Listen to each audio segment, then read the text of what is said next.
বিসমিল্লাহির রহমানির রহিম। আসসালামু আলাইকুম ওয়া রাহমাতুল্লাহি ওয়া বারাকাতুহু। উপস্থিত দর্শক মণ্ডলী, আশা করি আপনারা সবাই ভালো আছেন, সুস্থ আছেন। আমি আপনাদের জন্য দোয়া করি।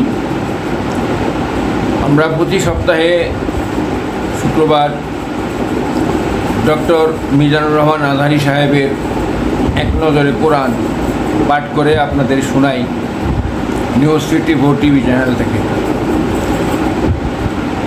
আমি আপনাদের শুনিয়ে যে সোয়াবটুকু পাবো, আপনারা শুনলে সেই সোয়াবটুকু পাবেন। এরপরে আপনারা শেয়ার করলে আপনাদের বন্ধুবান্ধব যারা শুনবে এবং দেখবে তারা সওয়াব পাবে, সেই সওয়াবটুকুর অংশ আপনারাও পাবেন। বন্ধুরা, আমরা দুনিয়াতে সবাই কেউই বেঁচে থাকবো না। আমাদের আখিরাতের চিন্তা করতে হবে। কাজেই আমাদের আমল আখলাক এগুলো হলো বড় জিনিস। আমরা মরে গেলে, কবরে গেলে আমাদের এগুলোই কাজে লাগবে। এর মধ্যে এই যে কোরআন পাঠ শুনছেন, এটাও একটা অংশ। এটা সবটুকু আমাদের কবরে যাবে। কোরআন বলবে না, আমাকে সে পড়েছে, পাঠ করেছে, পাঠ করে মানুষকে শুনিয়েছে, অন্যরাও মানুষকে শুনিয়েছে। আমি আশা করি আপনারা এই সব থেকে বঞ্চিত হবেন না। আপনারা এই কোরআন পাঠ শুনবেন এবং শেয়ার করে অন্যকে শুনতে সাহায্য করবেন। ধন্যবাদ সবাইকে। আসুন আমরা এখন এক নজরে কোরআন পাঠ করছি। গতকাল আমরা পাঠ করেছিলাম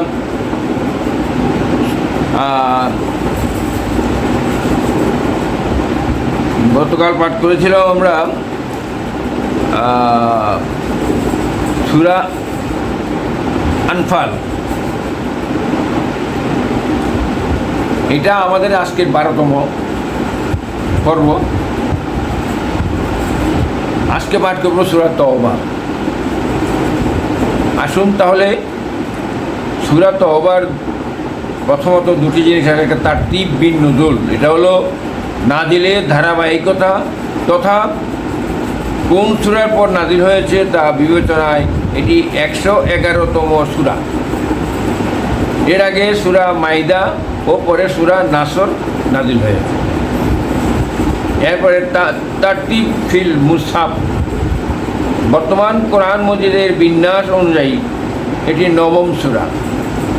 এর আগে আছে সূরা আনফাল ও পরে সূরা ইউনুস। এবার আসি আমরা এক নজরে তওবার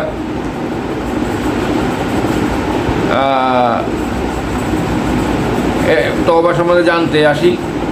এটা হলো 9ম হিজরিতে তাবুক অভিযানের সময় নাজিল হয়েছে। এই সূরার নাম্বার হলো 9। এই সূরার আয়াত হলো 129 আয়াত, 129টি আয়াত। আর এটা হলো মাদানী সূরা। আর এই তওবা নামের রহস্য আসলে আমরা জানি। আর তাওবা আর হলো আল বারাআত। এই সূরার দুটো নাম আছে, তওবা ও বারাআত। তাওবা মানে গুনাহের পর অনুশোচনা করে ফিরে আসা। তাবুক অভিযানের সময় কিছু মুসলিম নবীজির সাথে না গিয়ে বাড়িতে বসে থাকেন, অথচ যুদ্ধের ডাক এলে ঘরে বসে থাকা মহা অন্যায়। পরে তারা নিজেদের ভুল বুঝতে পেরে গভীরভাবে অনুশোচনা করে। সেখান থেকেই সূরার একটি নাম হয়েছে তওবা। আর বারাআত শব্দের অর্থ হলো সম্পর্ক ছিন্ন করা। এই সূরার শুরুতেই মুশরিকদের সাথে সব রকম সম্পর্ক ছিন্ন করার ঘোষণা দেওয়া হয়েছে। এবার আসুন আমরা এই সূরার মেজর থিমটা জানি নিই। 1, মুশরিকদের সাথে সম্পর্ক ছিন্ন ঘোষণা, তওবার প্রতি উৎসাহিত করা। 2, চুক্তি ভঙ্গ করার শাস্তি, অমুসলিমদের সাথে সম্পর্কের মূল নীতি। 3, বস্তুবাদ বা দুনিয়া কেন্দ্রিক চিন্তার পরিণতি, ধোঁকা ও চুক্তিভঙ্গের শাস্তি।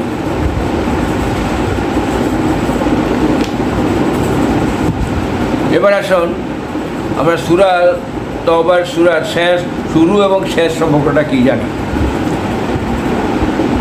আর যদি মুখ ফিরিয়ে নাও তাহলে জেনে রাখো তোমরা আল্লাহর নাগালের বাইরে যেতে পারবে না।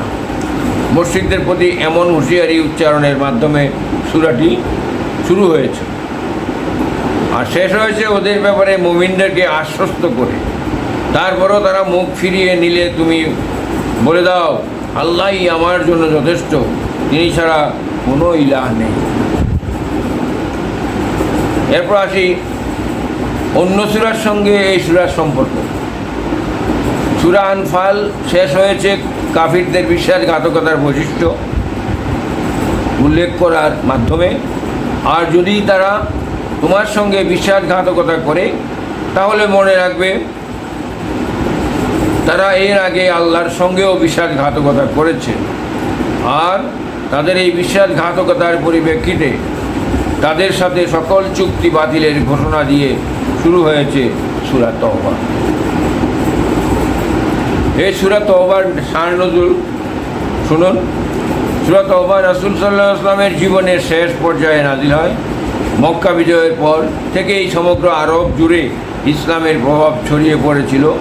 ইসলাম পৌঁছে গিয়েছিল একটি শক্তিশালী অবস্থানে, কিন্তু এর তোয়াক্কা না করে কিছু মুশরিক গোত্র নির্দ্বিধায় ও নির্ভয়ে মুসলমানদের সাথে করা চুক্তি লঙ্ঘন করছিল।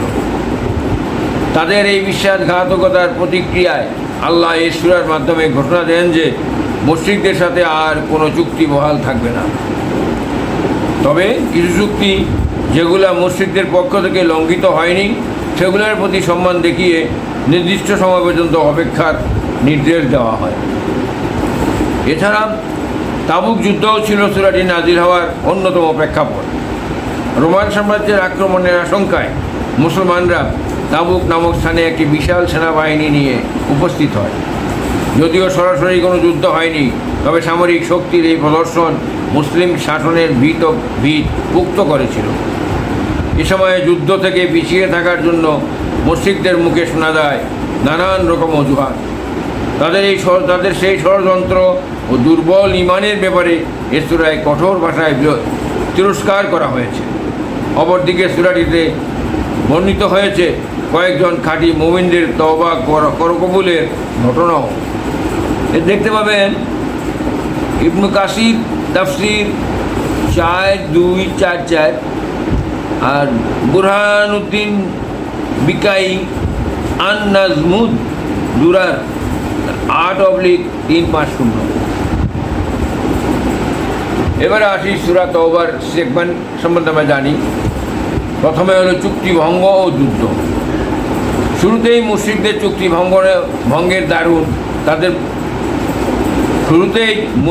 চুক্তি ভঙ্গের দরুন তাদের বিরুদ্ধে যুদ্ধ ঘোষণা করা হয়েছে। তারপর হলো মুনাফিক ও সত্যিকার মুমিন সম্পর্কে। মুনাফিকদের দেখাদেখি কিছু মুসলিমও যুদ্ধে অংশ নিতে গড়িমসি করে। সেসব মুমিনকে পরীক্ষার মাধ্যমে আলাদা করা হয়েছে। তারপর আসেন তওবা ও ক্ষমা। সূরার শেষ অংশে পরীক্ষায় পাশ করা সেসব মুমিনকে ক্ষমা করার ঘোষণা দেওয়া হয়েছে। তারপর আসি ফজিলত। এই সূরার কি ফজিলত? কোরআনের যেসব সূরার কলেবর 100 আয়াতের বেশি তাদেরকে বলা হয় আল মিউন। জাবুর কিতাবের পরিবর্তে আল মিউন সূরাগুলো আল্লাহ তাআলা নবীজিকে উপহার দিয়েছেন। এরকমই একটি সূরা হলো সূরা তাওবা। দেখুন আহমদ আল মুসনাদ 169882 আর তায়ালিসি আল মুসনাদ 1105। ওমর রাদিয়াল্লাহু আনহু বলেন, তোমরা পুরুষরা সূরা বারাআত শিখবে আর তোমাদের স্ত্রীদের শেখাবে সূরা নূর। সুয়তি জামিউল আহাদিস 2974 এবার আসি আমরা এই সূরার কজ অ্যান্ড ইফেক্ট। এক, অভাব থাকা সত্ত্বেও কেউ যদি হারাম পথে না যায়। আর দুই, তাহলে আল্লাহ চাইলে নিজ অনুগ্রহে তার অভাব দূর করে দেবেন। এরপরে আসি এই সূরার গতিপথ, সেন্ট্রাল থিম। এক, নিজের ভুল নিয়ে চিন্তাভাবনা করা। তওবার প্রথম ধাপ হলো নিজের দোষ ত্রুটি নিয়ে চিন্তাভাবনা করা, কেননা আপনার কাছে যদি দোষকে দোষী মনে না হয় তাহলে আপনি তো ক্ষমা চাইবেন না। দুই, দোষ স্বীকার করা। আপনি ভুল করেছেন এটা বুঝতে পারার সঙ্গে সঙ্গেই স্বীকার করে নিন। যত বেশি অজুহাত খাটাবেন ক্ষমা পাবার সুযোগ ততই হারাবেন। তিন, খাঁটি দিলে তওবা করা। এবার রবের দরবারে কেঁদে কেটে বলুন, আল্লাহ আপনি তো ক্ষমা করতে ভালোবাসেন, আমি ভুল করেছি, আমাকে ক্ষমা করে দিন। চার, তওবার উপর অটল থাকা। একই ভুল বারবার করা মুমিনদের স্বভাব নয়। তাই অতীতের যে ভুল করেছেন তা থেকে নিজেকে বাঁচিয়ে চলুন, তওবার উপর নিজেকে অটল রাখুন। এবার আসুন আবার আমরা এটার ওভারভিউ সম্বন্ধে জানি। কোন আয়াতের কি বক্তব্য আছে। ওভারভিউ এক হলো চুক্তি ভাঙ্গার কারণে মুশরিকদের সাথে সব রকম সম্পর্ক ছিন্ন করার ঘোষণা, তাদের বিরুদ্ধে লড়াইয়ের আদেশ। এটা আছে 1 থেকে 16 আয়াতে। এরপর আছে মসজিদে হারাম দেখাশোনা করার উপযুক্ত কেবল মুমিনরা, আর মুমিনদের কাছে আল্লাহ, রসুল ও জিহাদি সবচেয়ে প্রিয়। এই ব্যাপারে আছে 17 আয়াত থেকে 27 আয়াত। এরপর আসুন ইহুদি খ্রিস্টানদের মধ্যে যারা আল্লাহর উপর ঈমান রাখে না, আল্লাহর হুকুম মানে না, তাদের বিরুদ্ধে যুদ্ধ করতে হবে। এটা আছে 28 আয়াত থেকে 37 আয়াত। তারপর আছে মুনাফিকরাই জিহাদে না যাওয়ার অজুহাত খোঁজে, আর সত্যিকার মুমিনরা নিজেদের জান মাল দিয়ে জিহাদে ঝাঁপিয়ে পড়ে। এটা হলো 38 আয়াত থেকে 52 আয়াত। এরপর আছে মুনাফিক ও কাফিরদের চাকচিক্য, সম্পদ আর লোকবলের গরিমা দেখে ঘাবড়ানো যাবে না, এগুলো তাদের পরীক্ষার অংশ। এটা আছে 53 আয়াত থেকে 68 আয়াত। এরপর আসি মুমিন পুরুষ ও মুমিন নারী একে অন্যের সহযোগী। তারা এমন জান্নাতে থাকবে যার নিচ দিয়ে ঝর্ণা বয়ে চলে। এরপরে আছে 69 আয়াত থেকে 78 আয়াত। এরপরে আসি শারীরিকভাবে যারা দুর্বল বা অক্ষম, যেমন বৃদ্ধ, শিশু কিংবা প্রতিবন্ধী, তাদের জন্য যুদ্ধে যাওয়া আবশ্যক নয়। এবার আছে 79 আয়াত থেকে 93 আয়াত। এরপর আছে যারা আল্লাহর রাস্তায় খরচ করাকে জরিমানা মনে করে সময়ের নিষ্ঠুর পালা বদল একদিন তাদেরকে ঘায়েল করবে। এরপরে আছে 94 আয়াত থেকে 106 আয়াত। এরপর আছে মুশরিকরা নিশ্চিত জাহান্নামী। এটা জানার পরও মুমিনরা কখনো কেন মুশরিকদের জন্য ক্ষমা প্রার্থনা করতে পারে না। এই ব্যাপারে আছে 107 আয়াত থেকে 119 আয়াত। এরপর আছে প্রতিটি দল থেকে একটা অংশ যুদ্ধে যাবে, বাকিদের দায়িত্ব দিনের খুব গভীর জ্ঞান অর্জন করা। এবার আছে 120 আয়াত থেকে 129 আয়াত। মোট সূরা তওবার আয়াত হলো 129টা। আসুন আমরা এবার কেস স্টাডি সম্বন্ধে জানি। এই সূরার তাবুক যুদ্ধ ছিল মুমিনদের জন্য ভীষণ কঠিন এক পরীক্ষা। একদিকে প্রচণ্ড গরম, মরুতাপে শরীরের চামড়া পুড়ে যাবার দৃশ্য দশা, অন্যদিকে মদিনা থেকে তাবুক ছিল অনেক দূরের পর, আবার তখন ছিল খেজুর ঘরে তোলার মৌসুম। তা সত্ত্বেও মুসলিমরা ঘোষণা শোনা মাত্র রওনা হয়ে গেছে। বিপরীতে পিছিয়ে রয়ে গিয়েছিল মুনাফিকরা। ওরা বলেছিল অসহনীয় গরম, আবার পথটাও অনেক দূরের, মোটেও পারবো না আমরা। অথচ ঈমানদাররা যুদ্ধে কেবল শরিকই হননি, বরং সেখানে গিয়ে কয়েকদিন অবস্থান করে ফিরেও এসেছিলেন। আসলে মুনাফিকরা যেমনটা বলেছিল প্রচণ্ড গরম, পা ঝলসে যাবে, এরকম কথা কিন্তু এখনও শোনা যায় আমাদের আশেপাশে। কোনো কোনো বোনকে বোরকা নিকাব পড়তে বললে জবাব দেয়, ইস গরমটা জাগ পড়ছে, গা একেবারে জ্বালাপড়া করবে। আপনার বোনটিকে সুন্দরভাবে বুঝাবেন বোরকার সাথে গরমের কোনো সম্পর্ক নাই, বরং বোরকার সাথে সম্পর্কটা ইমানের। আপনার ইমান মজবুত থাকলে গরম আপনার কাছে পিছিয়েও ঘেঁচবে না, যেমনটা ঘেঁচতে পারেনি সাহাবীদের কাছে। আর ইমান যদি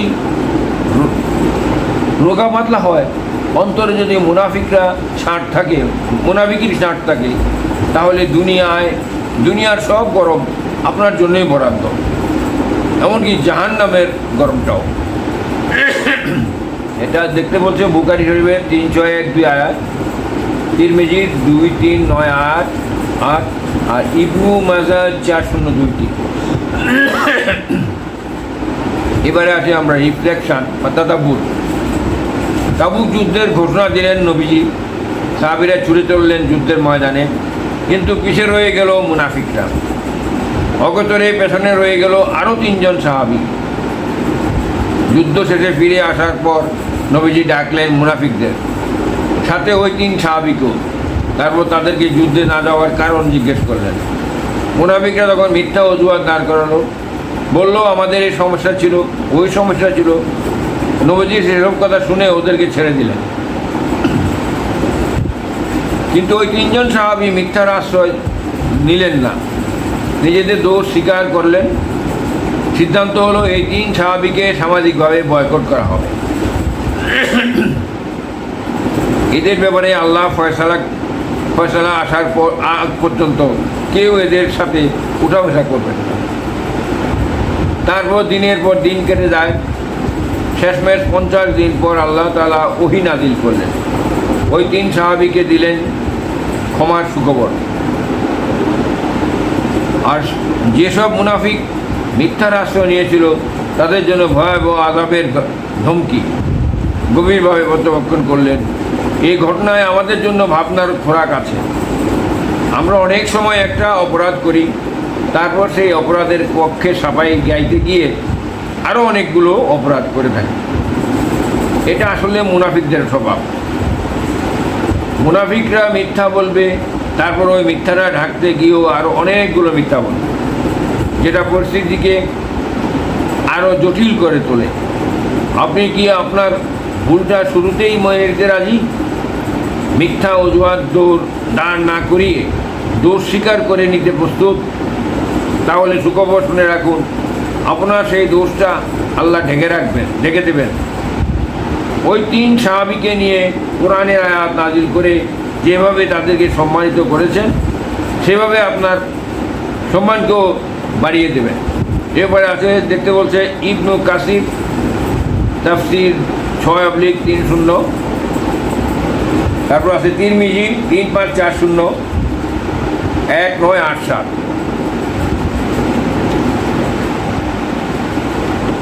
দর্শক মণ্ডলী, আমরা মনে হয় সূরা তওবা গত সপ্তাহে আমরা পড়েছিলাম, যদিও আমার খেয়াল ছিল না। অসুবিধা নেই, আমরা যতবার পড়বো, যতবার পাঠ শুনবো, পাঠ করবো, ততবারই সওয়াব হবে। আসুন এবার আমরা এরপরের সূরা ইউনুস, সূরা ইউনুস সম্পর্কে আমরা আলোকপাত করি, পাঠ করি। আপনারা মন দিয়ে শুনুন। সূরা ইউনুস, প্রথমত এটার 2টা দিক আছে। একটা হল তারতিব বিন নুজুল, অর্থাৎ নাজিলের ধারাবাহিকতা, অর্থাৎ কোন সূরার পর নাজিল হয়েছে তা বিবেচনায় এটি 51তম সূরা। এর আগে সূরা বনী ইসরাঈল ও পরে সূরা হুদ নাজিল হয়েছে। এরপর আসি তারতিব ফিল মুসাফ, বর্তমান কোরআন মজিদের বিন্যাস অনুযায়ী এটি 10ম সূরা। এর আগে আছে সূরা তওবা ও পরে সূরা হুদ। আসুন এক নজরে ইউনুস সম্পর্কে, সূরা ইউনুস সম্পর্কে আমরা জানি। মাক্কি যুগের শেষ দিকে এটা নাজিল হয়েছে। এই সূরায় আয়াত আছে, এটা সূরার নাম্বার হলো 10 আর আয়াত আছে 109টা। এটা মক্কায় নাজিল হয়েছে। নামের রহস্য, সূরা ইউনুসের নামের রহস্য হলো এ সূরার 98 আয়াতে ইউনুস আলাইহিস সালামের ঘটনা জায়গা পেয়েছে। সেখান থেকে এই সূরার নাম হয়েছে ইউনুস। ইউনুস বাস করতেন ইরাকের নিনাওয়া শহরে। তাকে জুন্নুন বলে ডাকা হতো। জুন্নুন মানে মাছওয়ালা, কারণ কয়েকদিন তিনি মাছের পেটে ছিলেন। আসুন আবার মেজর থিমটা জেনে নিই। 1, আল্লাহ তাআলার পরিচয়, তার সৃষ্টির বিস্ময়কর নিদর্শনসমূহ। 2, আল্লাহ তাআলার শাস্তি নীতি, দুনিয়ার বাস্তবতা। 3, আল্লাহর ওলি কারা, তাদের পরিচয়ে অতীত নবীদের ঘটনা ও শিক্ষা। এরপর আসি সূরার শুরু এবং শেষ সম্পর্কে। সূরাটি শুরু হয়েছে ওহীর আলোচনা দিয়ে। এটা কি লোকদের কাছে একটা আশ্চর্যের বিষয় যে আমি তাদেরই একজনের কাছে এই নির্দেশনা দিয়ে ওহী পাঠিয়েছি, আর শেষও হয়েছে ওহী সম্পর্কিত আলোচনা দিয়েই। তোমার কাছে যে ওহী পাঠানো হয় তুমি সেটা অনুসরণ করো আর ধৈর্য ধরো যতক্ষণ না আল্লাহর ফয়সালা করে নিচ্ছেন। যতক্ষণ না আল্লাহ ফয়সালা করে নিচ্ছেন, তিনি সর্বোত্তম ফয়সালাকারী। অন্য সূরার সাথে এই সূরা ইউনুসের কী সম্পর্ক? এই সূরার আগে রয়েছে সূরা তওবা, যা শেষ হয়েছে রাসূল সম্পর্কে বর্ণনা দিয়ে। তোমাদের কাছে তোমাদের মধ্য থেকেই একজন রাসূল এসেছেন। আর এই সূরাটিও শুরু হয়েছে রাসূল প্রসঙ্গেই। এটা কি লোকদের কাছে একটা আশ্চর্যের বিষয় যে আমি তাদেরই একজনের কাছে এই নির্দেশনা দিয়ে ওহী পাঠিয়েছি। এরপর আসুন এই সূরার শানে নজুল। এই সূরাটি মাক্কি যুগের শেষের দিকে নাজিল হয়। তখন কাফিরদের বিরোধিতার মাত্রা ভীষণ রকম বেড়ে গেছে।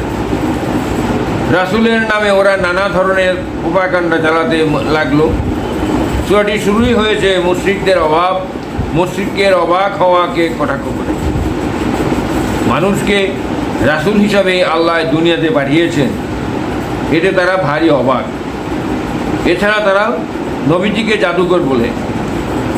এর আগে তো আরও কত কিছু বলেছে, অর্থাৎ কোনোভাবেই তারা নবীজির রিসালাতের উপর ঈমান আনবে না।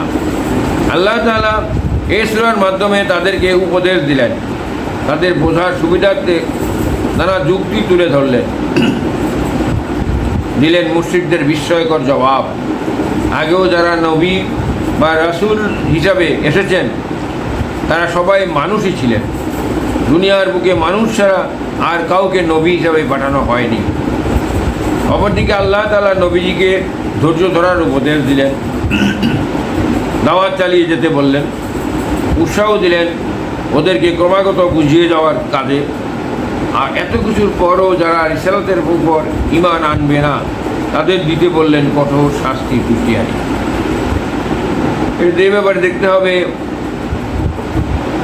বুরহানুদ্দিন বিকাই আন নাসমুদ দুরার 9/61 আয়াত।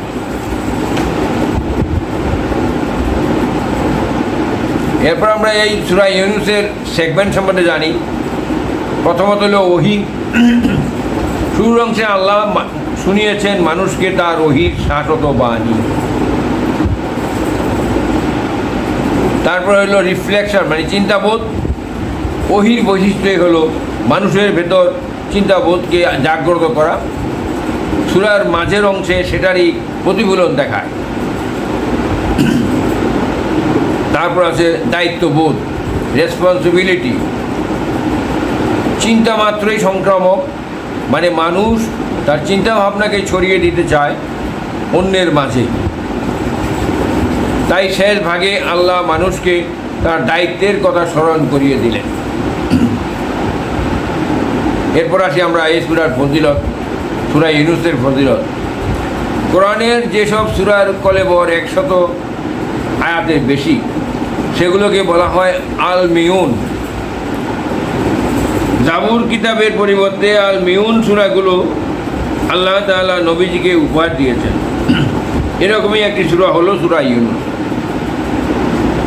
এ ব্যাপারে দেখতে বলা হয়েছে আহমদ আল মুসনাদ 1698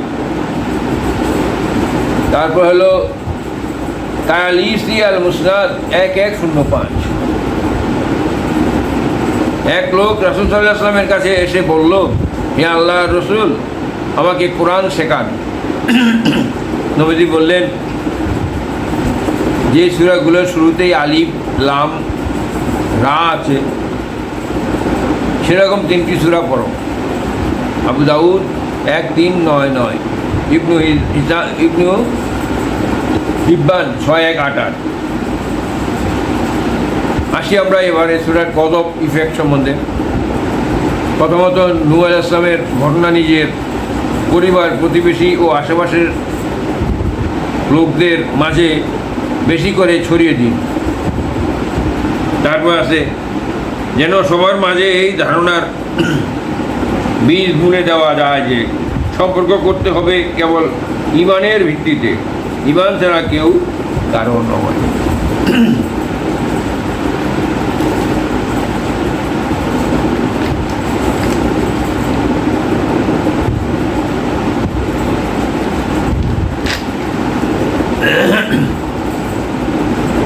এরপর আসি আমরা এই সূরা ইউনূসের গতিপথ মানে সেন্ট্রাল থিম, হিদায়াত ও মানুষের প্রতিক্রিয়া। প্রথম ধাপ ডিনায়াল। ভালোর দিকে ডাকলে প্রথম দিকে মানুষ মানতে চায় না, তুমি করে, কারণ বেশিরভাগ মানুষ নফসের দাস, খারাপ কাজে তাদের মন আটকে গেছে। দ্বিতীয় ধাপ হলো অ্যাটাক, দোষারোপ। এই ধাপে এসে দায়ীকে দোষারোপ করবে। এই ধাপটা একজন দায়ীর জন্য সবচেয়ে চ্যালেঞ্জিং, তবে ধৈর্য ধরে এই ধাপটা পার করতে পারলেই সফলতা। এরপর আমরা আসি তৃতীয় ধাপ, অনুশোচনা। এই ধাপে এসে তার মনটা একটু নরম হয়, ভাবে আহ্বানকারীরা তো আমার ভালোর জন্যই বলে কথাগুলো। এই সিমটমগুলো দেখা মাত্র দায়ীকে আরও অমায়িক হয়ে যেতে হবে। এরপর চতুর্থ ধাপে মেনে নেওয়া। এই ধাপে এসে সে মেনে নেয়, বুঝতে পারে এতদিন যে পথে ছিলাম তা ছিল খারাপ পথ, গুনাহের পথ। আন্তরিকভাবে তওবা করার কারণে তার দিলটাও তখন হয়ে ওঠে শুদ্ধতায়। দর্শকবৃন্দ, এবার আসি আমরা ওভারকিউতে। এই সূরার কোন আয়াতে কি আছে? মুশরিকরা আল্লাহর বাণীকে অস্বীকার করে, অথচ সত্যতা যাচাইয়ের জন্য আল্লাহর নিদর্শনগুলোই যথেষ্ট। এটা আছে 1 থেকে 6 আয়াতে।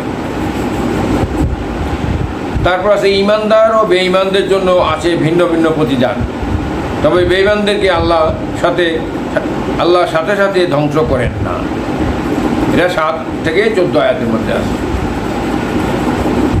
তারপর আছে মুশরিকরা কোরআনে পরিবর্তন আনার বায়না ধরে, ক্ষণস্থায়ী দুনিয়ার প্রতি মানুষের ভীষণ আসক্তি এমন বায়নার কারণ।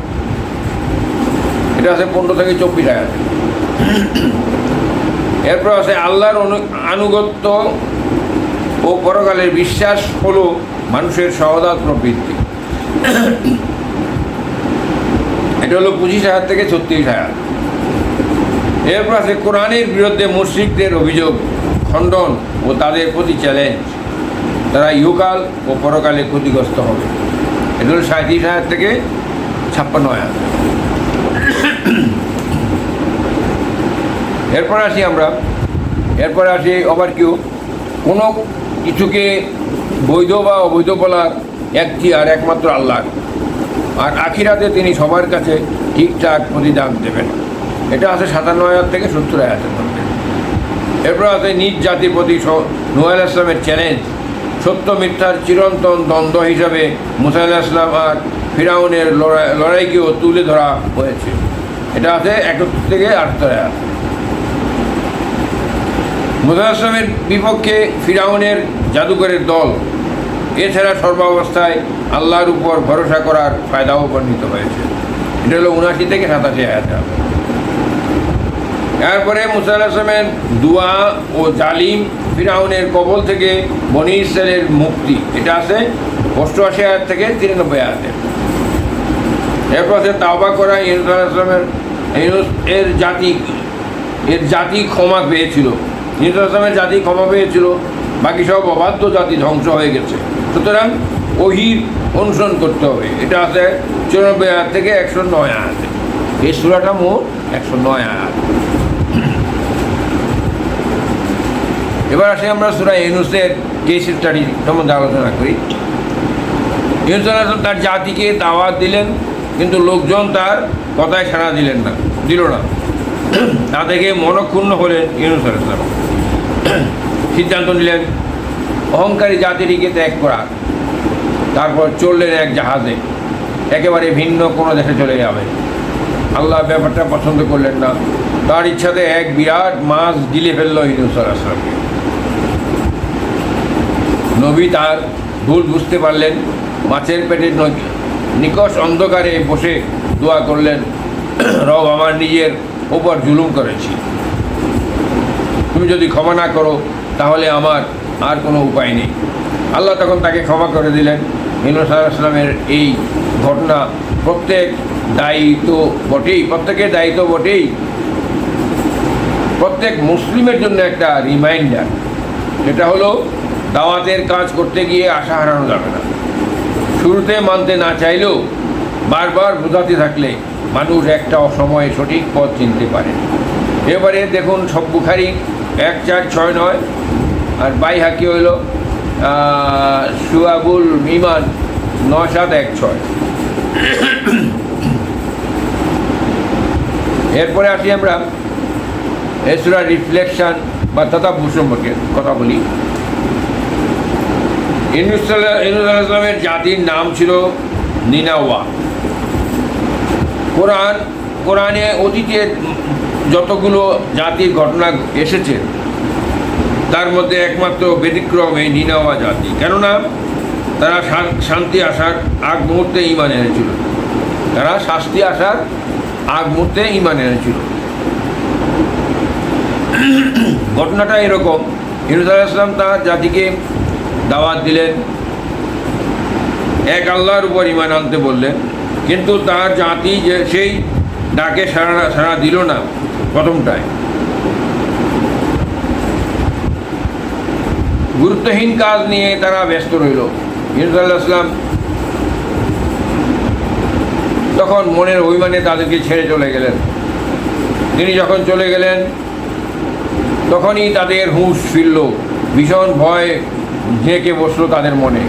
তারা বুঝতে পারল আল্লাহর শাস্তি আসতে আর বাকি নেই। সমাজের উপর মহল থেকে নিচু মহল সবাই একসাথে জড়ো হয়ে জাতিগতভাবে তওবা করার সিদ্ধান্ত নিল। তাদের এই নজিরবিহীন ঐক্যবদ্ধ তওবা দেখে আল্লাহ খুশি হলেন, শাস্তি উঠিয়ে নিলেন। আর ইউনূস আলাইহিস সালামকে বললেন জাতির লোকদের কাছে ফিরে আসতে। এখান থেকে আমরা অত্যন্ত গভীর একটি শিক্ষা পাই, তা হচ্ছে পাপটা যত বড়ই হোক না কেন তবু শাস্তি থেকে বাঁচা যাবে যদি তওবা হয় খাঁটি আর সিদ্ধান্ত হয় সামষ্টিক। তার মানে আমাদেরকে কালেকটিভ অর্থাৎ সবাই মিলে তওবা করতে হবে। কালেকটিভ তওবা শব্দটিকে সবার কাছে পরিচিত করানোর প্রয়োজন।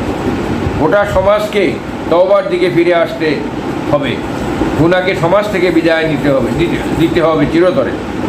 তবেই আল্লাহর পাকড়াও থেকে বাঁচা সম্ভব। এটা দেখতে বলছে তিরমিজি 3540, সূরা ফুরকান 25:70।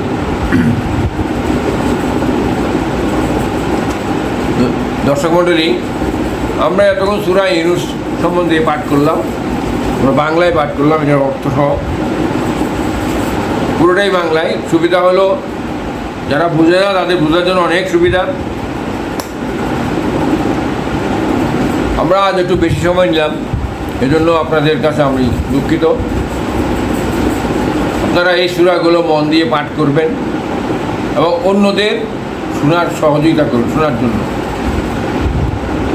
শেয়ার করলেই মানুষ শুনবে, আপনারাও সেই স্বভাব পাবেন। দুনিয়ায় কি করেছি জানি না, পরকালে কি করব তাও কি হবে তাও জানি না। যতটুক সম্ভব আমরা এই কোরআনের মাধ্যমে যদি আমরা কোনো মুক্তি পেতে পারি, আল্লাহর কাছে মাপ পেতে পারি।